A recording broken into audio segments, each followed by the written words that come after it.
ఈరోజు తెలంగాణ రాష్ట్రం మొత్తంలో బంద్ విజయవంతంగా జరిగింది. దీనిలో అన్ని పార్టీలు కాంగ్రెస్, బీజేపీ, బీఆర్ఎస్ అన్ని పార్టీలు దీంట్లో పాల్గొన్నాయి. బీసీలలో రిజర్వేషన్ ఎవరికి కావాలి? ఒక స్థానిక సంస్థల ఎన్నికల్లో కావచ్చు, ఏ ఎన్నికల్లో అయినా రాజకీయ పరంగా రాజకీయం చేయాలి అంటే ఒక ఉన్నత వర్గాలు అంటే సంపన్న వర్గాలు, డబ్బు ఉన్నవారు మాత్రమే రాజకీయం చేయగలుగుతారు.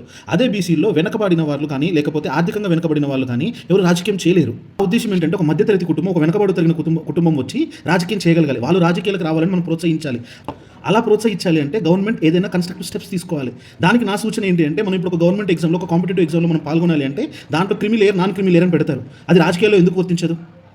అలాగే ఒక క్రిమి లేయర్, నాన్ క్రిమి ఇంతకంటే ఇన్కమ్ వాళ్ళు ఒక సంవత్సర ఆదాయం ఇంతకంటే పైన వస్తున్నప్పుడు వాళ్ళు రాజకీయ పరంగా ఈ రిజర్వేషన్ కేటగిరీలో వాళ్ళు ఎలిజిబుల్ కాదు. వాళ్ళు జనరల్ కేటగిరీలో పోటీ చేయాలి. ఎక్కడైతే రిజర్వేషన్ ఉందో ఆ రిజర్వేషన్ అనేది సంపూర్ణంగా వెనకబడిన తరగతుల వాళ్ళకి, అంటే వెనకబడిన ఆర్థిక పరంగా కావచ్చు, సామాజిక పరంగా కావచ్చు, వాళ్ళకి చెందాలి. అందుకోసం ఖచ్చితంగా రిజర్వేషన్ కావాలి. బట్ రిజర్వేషన్ ఎవరికి కావాలి? వెనకబడిన వారికి మాత్రమే కావాలి. ఆర్థికంగా ఉన్న వారికి రిజర్వేషన్ ఉండకూడదు. ఇట్లు మీ ప్రవీణ్. Thank you.